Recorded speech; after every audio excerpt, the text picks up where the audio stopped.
Welcome back to another Beer Heroes beer tasting. Today we are with Nick from Better World Brewing. How exciting!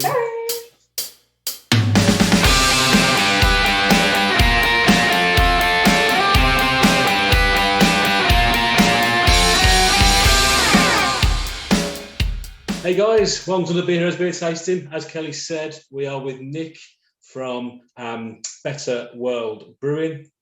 Nick, would you like to introduce yourself, even though I've just done that? But hello and welcome to Beer Heroes tasting. Tell us a little bit about the brewery and what's going on at the moment and what you're all about. Well, thanks guys, thanks for having me. So Better World, well, we started out probably about 2 years ago. We were originally called No Heroes. So we took the decision just before Christmas of this year to change our name to Better World. I mean, our tagline had always been beer for a better world, and very much central to what we were about as a business was that kind of better world, giving back. So for every beer we sell, we plant a tree, we support various environmental causes, specifically people like the Orangutan Foundation and Surfers Against Sewage, and support their kind of pollution work. So it kind of felt right to kind of change the name and made it easier for people to understand what we were about as a business. I mean, my background is not in the world of beer. My background is in the world of not-for-profits. So I've worked for the likes of WWF and Amnesty in the past. But I suppose that the idea behind the brand, the beer, came from actually sitting in a pub, Bison Brewery's pub in Brighton, about 2.5 years ago. And to be bluntly honest, me and my friends, bit drunk, had a few beers, having a bit of fun, having a bit of a midlife crisis, and basically kind of muted the idea of, well, why don't we start brewing some beer and kind of put together what we all do. So people from my friends are from the design world and me from the not-for-profit, and bring together two things we all like, which is drinking beer and kind of, environmental causes. So that's where it came from. Brilliant. And I think you can tell from the cans that there's someone involved in the design when you've got all the lovely animals that you see on the cans. They stand out if they're on the shelf. Amongst all. It's not the norm, is it, for design? Yeah. So that's really good, and I think that sets you apart from others, to be honest. So that was, again, sitting down basically and pretty much doing that. What's going to make us stand out? Let's be bluntly honest. You can have the greatest beer in the world, but if no one's buying it, it doesn't matter. So, exactly, yeah. So what we wanted to do was obviously produce good quality, easy drinking beer, but obviously we want people to buy it. So, pretty much you see one of these, it's quite easy to pick one of these up, probably alongside hype brand beers and things like that. Yeah. That's pretty much what we started out with that kind of view. We've stuck with the animals till now. We are going to bring out a range of tree-based ones, just because it feels right for the brand as well. Some of our kind of single hops specials are going to be tree-based, and they'll be coming out over the next 6 months or so. Brilliant. Look forward to that. And then I think we're up now in the brewery, but there's a big brewery that seems to copy you on the planting tree thing as well. But you got there first. We did get there first. I did point that out to them, but they didn't respond to my tweet. But they don't seem to respond to many tweets where people are telling them something they don't like to hear. Exactly, yeah. So shall we move on to drinking the beer on that note? Yeah, before we get a sour taste in our mouths. So I think we've got 5 beers to go, haven't we, Kelly, today? Yes. So I think Nick has your beers. What we'll do, we'll introduce the beer, and then if you want to tell us a little bit about it as we're drinking it, obviously we'll tell you what we think. Hopefully it's positive, because that'll be a bit awkward if we sat in front of you saying we don't like it. But I'm sure that won't happen. So what have we got first, Kelly? So first we've got the Polar Can, which is 4.6% hopped pale ale. Excellent. So Nick, what was you aiming for with this one? Because I know it's got Citra hops in this one, hasn't it? Yeah, so what we wanted to do was, this is the first iteration of this beer, so all comments are welcome. So we wanted to just brew a nice, easy drinking pale ale, a real, just that kind of easy Sunday afternoon pale ale. And I've always liked Citra as a hop. It's quite an easy to use hop, and so it kind of felt right to kind of put that as our kind of behind our core kind of pale ale. Yeah, well, it's exactly what you say. It's the I get the tropical notes and the smell. Tropical notes. Yeah. I think for me, it's got that bitterness. It's got that little that piney edge that I still look for in a nice pale ale. Yeah. It's not overly fruity. It's very well balanced, and it's not too sweet, so you can drink a fair bit of this. I think this would be a dangerous session beer because the Citra hop is, as you say, is a wonderful kind of nice citrusy bit of lemon peel, but not in your face too much. So it's not one of those ones that you kind of think, oh, I can only have a little bit of that. It is a sessionable beer. So yeah, I think you've hit the nail on the head with that one, and it's good. It's well balanced. So I mean, as I say, this is the first iteration of it. We're quite pleased with it as a beer. It's hitting the mark in terms of what we wanted from it.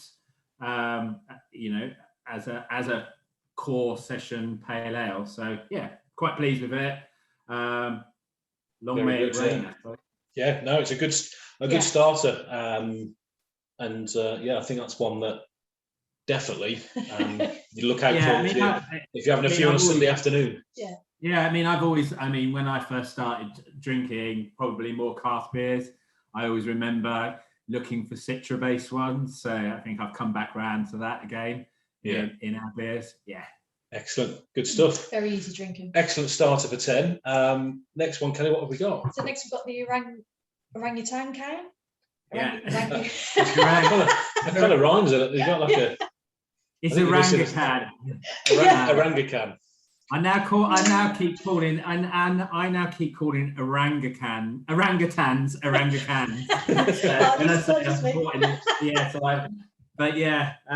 It's quite a tongue tie.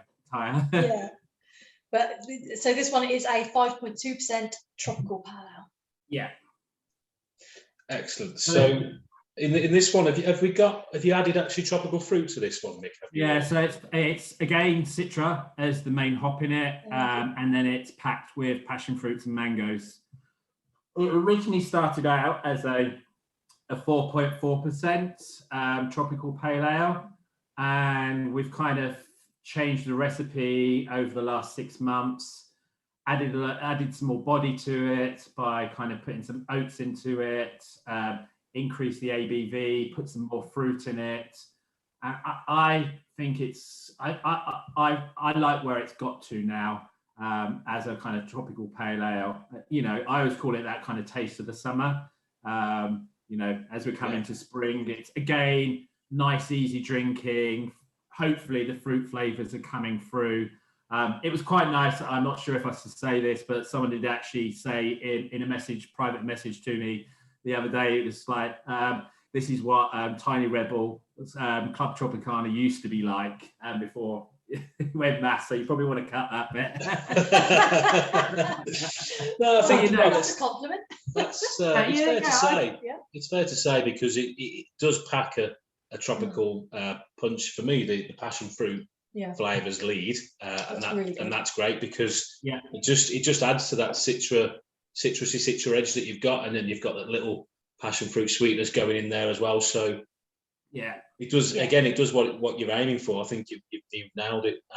The oats are really good. It gives it a slightly thicker mouthfeel and a little dry finish at the end, which is perfect because it makes you want to drink it again and again and again. So nailed it with that one. That's I don't know what you think, Kelly. No, that's really good. I get the tropical passion fruit flavors through, and it's really easy drinking again. I was waiting for you to say why am I on the front of the can though, because you do normally have these little things, but maybe not. No, not yet. Maybe later.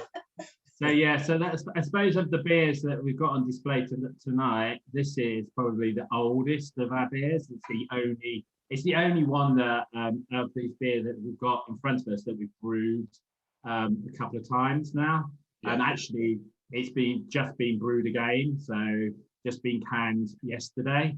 So we're quite pleased with where we've got to with it, and I think coming into spring and summer, I think it's it's that kind of sun's out, sit down, have a couple of orangutans, and support the orangutan. Exactly. Yeah. Don't get them confused. It's going to be hell when we get to go back to the zoo with the kids again, isn't it? Excellent. So what's the next one then, Kelly? So the next one is Eagle Can. This is 5.6 West Coast. Yeah. So again, this is our first ever West Coast. This was only canned just over, I think, 3 weeks ago now. So again, still learning the kind of West Coasty style. We wanted to have something that had that kind of West Coast bite to it. So this one's hopped with Mosaic and El Dorado. I'd be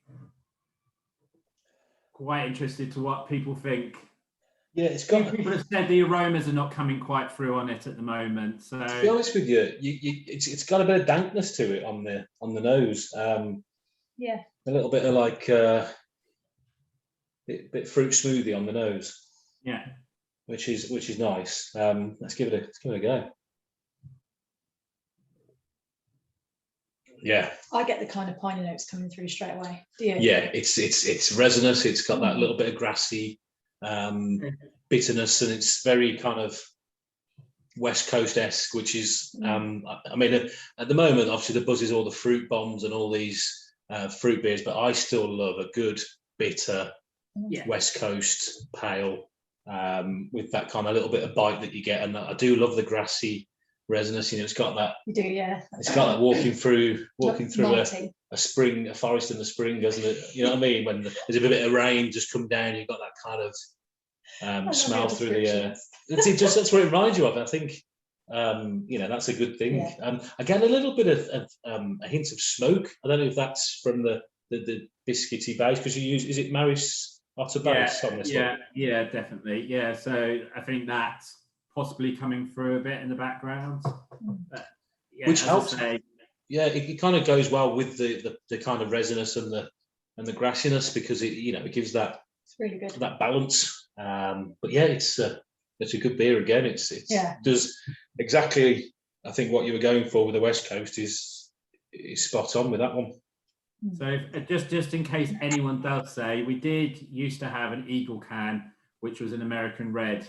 But we decided, obviously, West Coast, US, we wanted to reuse that kind of iconic bald eagle on it again. So if people do get confused, I did have a few people saying recently on Untapped, that's not an American red. Well, yes, I have changed it all, but we know. Yeah. Yeah, I mean the eagle on the can looks great, and I think for those that want any of these cans, we normally do this at the end, but they're available on Beer Heroes web shop and in both of our locations in Chester and Halsby, so you can get them nationally all over the UK from Beer Heroes. I think the eagle one will fly off the shelf. Sorry. Is his comedy normally this good, Kelly? Yeah. It's normally much worse than the current performance tonight. Yeah. Should we move on? Yeah, on that note. Yeah. Just Lynxing into the next one. Oh dear. So the next one is Lynx. Lynx can. It's a 7.6. Sorry, hog can. Hog can. Sorry. Sorry. That was me saying link into the next one. Yeah.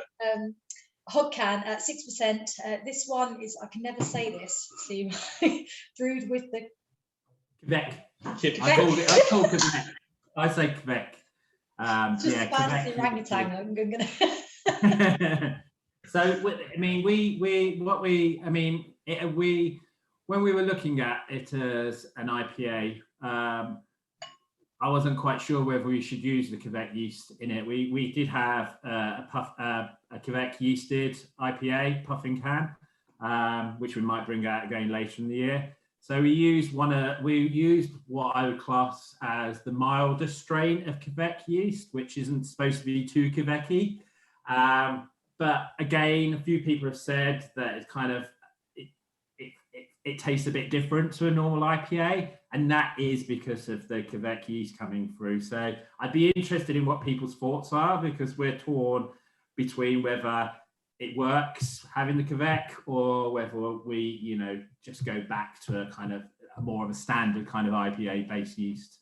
Yeah, and I think sometimes people look for the new buzz ingredients, so Kveik yeast, all the new hop varieties that you see out there, all the new strains that are produced, and this for me, I wouldn't take anything away from what you do with this beer, because this is, I think, my favourite so far. Okay. It's such a smooth mouthfeel. You've got a little bit of juicy funkiness going on. I think I do enjoy it because it is a bit funky. It's a bit different. Well, yeah, it is a bit different, and that is from the Kveik. It gives it. It's kind of like, I suppose that's been not. Maybe it's not a problem, but it's people have said, oh, it's not an IPA. It's kind of like, so I originally did start out by putting it's got Kveik yeast in it, but now I have actually. It's kind of not calmed people down a bit, but what people are kind of like, well, it's a bit strange. It's not quite like an IPA, and that is probably, that comes through the funkiness, as you call it, comes from the Kveik in it.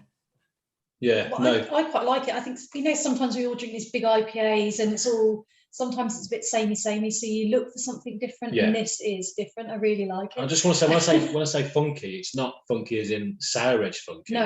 It's good funky. In terms of like flavour profile, what we normally do when we taste the beer, we say a few flavours. You've got, for me, a bit of juicy fruit chewing gum with this is the flavour that I'm getting. I don't know if you get the same. I don't know if that's what you were going for, but I can imagine a bit of juicy fruit in my mouth when I'm drinking it. So keep it away from the kids then. That's it. Yeah. But it is really good. As I say, that's my favourite so far. Reminds me a little bit of you kind of, when you smell, sometimes you smell like an Eastern European beer. Yeah. With that kind of, what beer am I thinking of? I'm thinking of a particular beer in Prague that's it's a wheat beer. Okay. Yes, I know what you mean. I don't know the name of it. It's an orange wheat beer. Yeah. So I'm getting orange on the nose, but you get the slice of orange with it. And a bit like is it Blue? I don't want to insult you, but a bit like a Blue Moon. I think Blue Moon is a fantastic beer. But it smells like a Blue Moon. It doesn't taste like a Blue Moon, but it's got that kind of that smell and that oranginess coming through. I don't know if orange is one of the things that you were going for, but it's good. No, we just want original start point was let's brew a good IPA. It was something that we didn't really have, just a standard IPA, because we had the Kveik, really strong Kveik IPA, which went down really well. And then we obviously we decided to go with the Kveik yeast, but not mention it. And I suppose in a way, not mention it has kind of caused us a bit of a problem, because when we did mention it, everyone loved it because it was Kveik.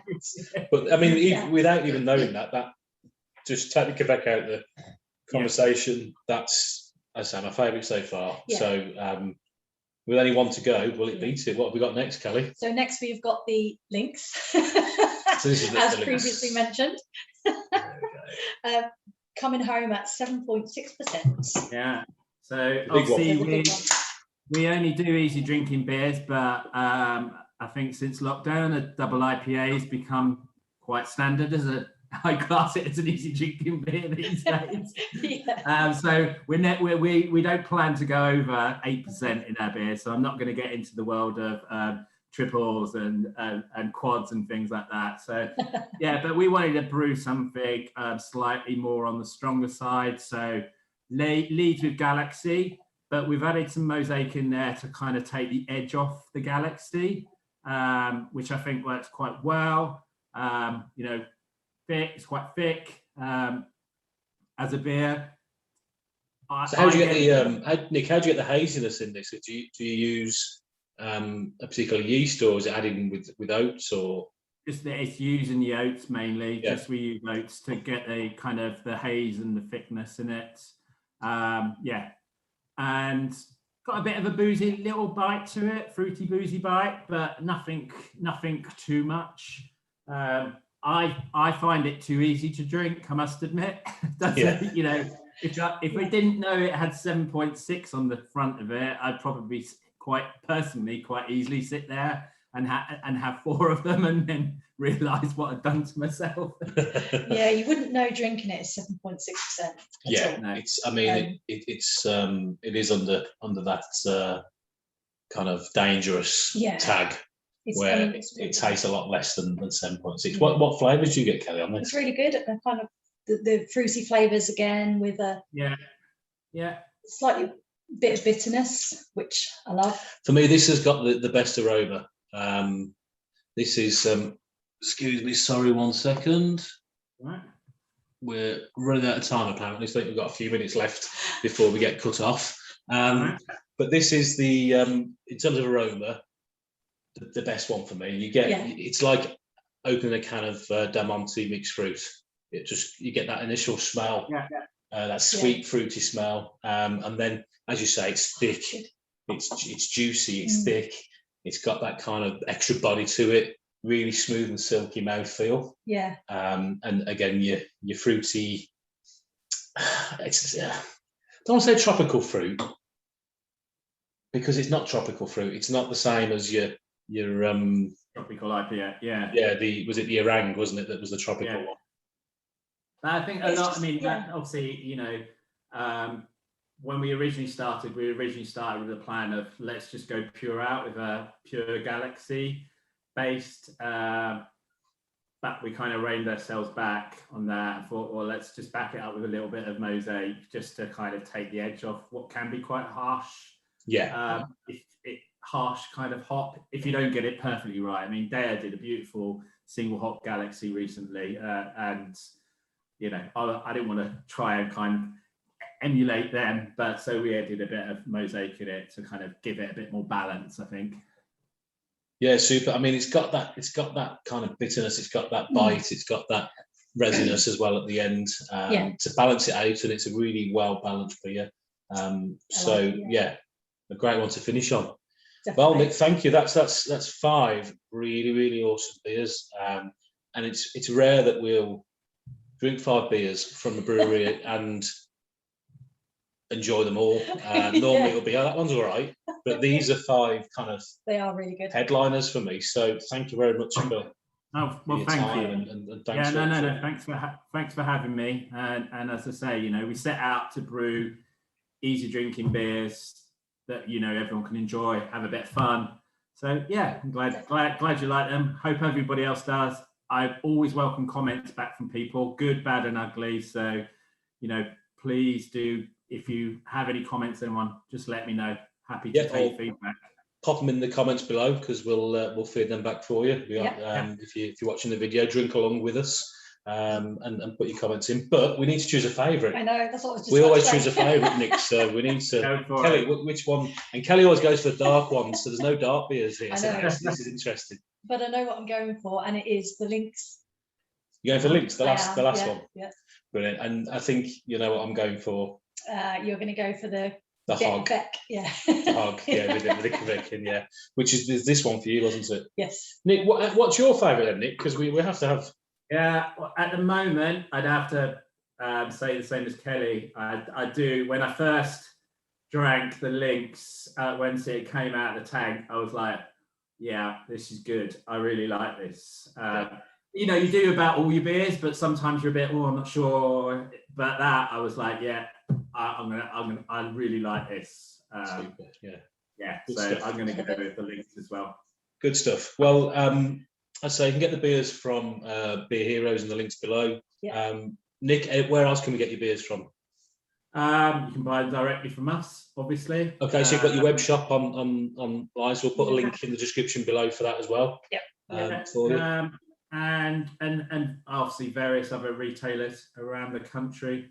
Hopefully more and more as pubs open as well. So yes, exactly, yeah. And you won't fail to recognise the cans either when you see them on the shelf. They'll stand out. So get them in your life, guys. And obviously we'll see you in Chester as well at the festival with all these beers as well. Yes, so we've got the Carriage Shed Festival. But there's a good link there, Nick. Well done. It's like we talked about it before the video. So we've got on September the 25th. We've got all the best breweries coming to our Carriage Shed Festival. It's for one day on the Saturday. It's an outside venue, so nice and COVID safe. Hopefully, we'll all be okay to go ahead with this one in September. But we've got Better World Brewing doing their bar there, so they're gonna have all their showcase beers, and go and check them out. Get your tickets. We'll put again description link in the description below. And come and see us and come and join us for what will be an awesome festival with many awesome breweries such as these guys. All we've got to do is say thanks, Nick. Thanks very much for coming along, and thanks for your time describing your beers for us. And we'll see you on the next one. I will see you all soon, guys. Thanks very much for having me. Cheers. See you later. Cheers. Bye-bye.